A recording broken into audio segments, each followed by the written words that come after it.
is not in good shape. In terms of its link to energy prices, I mean, of course, the economy is pretty much contingent on that. I mean, it is definitely a natural resource-based economy, but remember, the reserves of nearly everything are in decline in Russia, which the Russians sometimes will acknowledge to you. Population is in decline. I mean, the only thing they have is a lot of reserves, which they got from the rise in oil prices, but even those are starting to decline. If you're a good trader and if you're on the ground and you know how to deal with the mafia and you know how to deal with Putin and the people in power, you'll make a gigantic fortune. I'm not that kind of person. I need some place where there's some kind of transparency and stability. You know, emerging markets back in favor. They're up, what, 30, 50% year to date? I mean, well, some emerging markets are certainly a much better place to be. I mean, America's the largest... Such as? Well, America's the largest debtor nation in the history of the world. The UK is not far behind. Countries like Brazil or Canada or some of the countries that have a lot of natural resources are going to do extremely well going forward as commodities do well. And as these countries, if you find a well-managed country that doesn't have huge debts, you're going to probably be much better off in the next few years than otherwise. What would you bet on? I mean, apart from China, Brazil, I mean, in this part of the world, in Asia, what would you like? China is the only stock market I would you consider Korea? I would certainly consider anything, but will I buy Korea? No. I mean, they got too many artificial controls on the free flow of capital in Korea.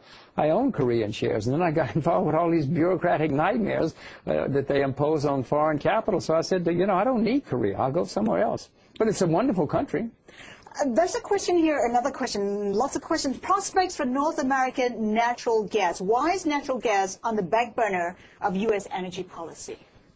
I know it's wide-ranging questions, but... we could just spend 2 days on that. But natural gas prices are down because there was a lot of temporary discoveries of natural gas. I don't know why they don't push it more. I think it's just because there's not enough political interest in natural gas. Oil is much bigger. Coal is much bigger. But I can see a great future for natural gas in the U.S. and elsewhere. Okay, another question before we go to break. Silver prices over 3 to 5 years, the trend that you see and the demand. I'd rather own silver than gold at this point, although I do own both. I own palladium, platinum, gold, and silver. I think silver is probably the best of the four. So how high it's going to go, I don't know. 3 to 5 years. Oh, yeah, I know you don't do numbers. I'm not smart enough for that. You watch Bloomberg and you will see the answer all day long. I'm not smart enough for that. There's a question here on inflation. Is the rally in stocks valued in dollars the result of inflation, whether we're seeing the beginning of inflation, whether that's also the result of government spending? Hassan, throughout history, when governments have printed money, it's led to higher prices. This is the only time in world history when nearly every government is printing a lot of money. Of course it's going to lead to higher prices. Even the U.S. government, which always lies about inflation, as do many other governments, even their most recent numbers showed that the prices of everything were up except energy. If it weren't for the energy prices, they would have had even higher inflation in the U.S. So of course we're going to have inflation. Anybody who doesn't believe that must just sit and watch the U.S. government's balderdash. How soon will inflation come? In the next 2 years? According to the U.S. government, it's already happening. Prices of everything are going up except energy. Now, sure, gasoline prices are down, petrol prices are down, but according to the U.S. government, everything is up. You don't do your shopping. I know, Hassan. You got a butler who does your shopping, but the rest of us who do I know that prices are going up all over. Everywhere I go, prices are going higher. You know, I got 2 little girls who are 1 and 6. You know, even my little girl notices that prices are up. Let's talk about your little girls. You wrote a book, A Gift to My Children.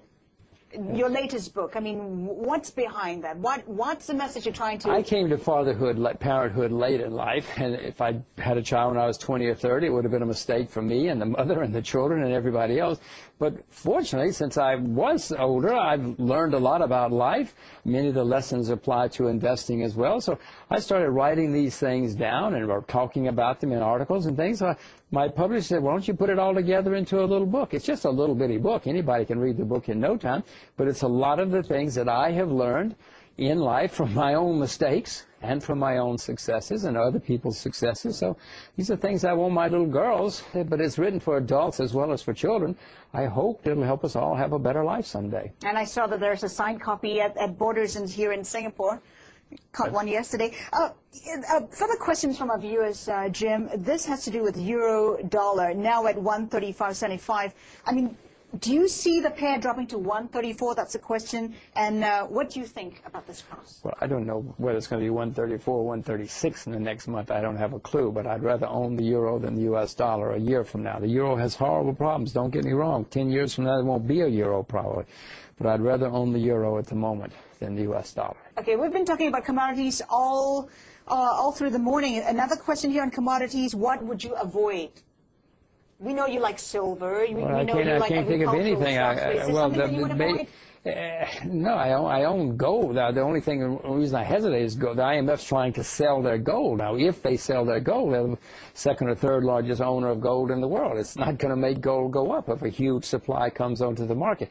A, I don't know if it's going to happen, and B, if it does, I don't know what the effect would be. But that's the only thing I can see right now. Do you see a possibility of the IMF dumping gold? They're desperately trying to.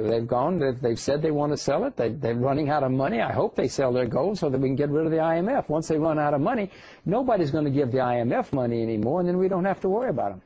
I know you don't like looking to the crystal ball, gazing, or trying to do a prediction, but, you know, if you were to hazard a guess when that could possibly happen, IMF dumping gold. Well, the G20 met in the spring, in April, and they said that we think the IMF should spend more money. Now, the only place they're going to get more money is to sell their gold. Only and most countries have approved their selling of gold. If the U.S. gives approval, then they'll sell their gold. I don't know how or when or what effect it will happen or if it happens.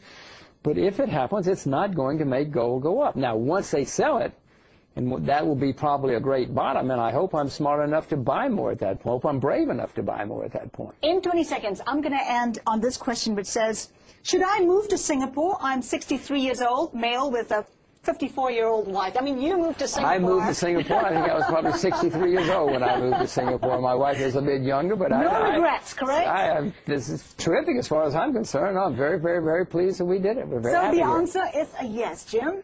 We're here. We did it. I can't answer for everybody, but we did it, and we're very happy here. Jim Rogers, always a pleasure to have you on the show. Jim Rogers of Rogers Holdings, of course, is the chairman of the company. He's been with us for the past hour. Hear more Bloomberg News reports on the Bloomberg Terminal at AV Go, on Bloomberg Television, and on Bloomberg Radio. Copyright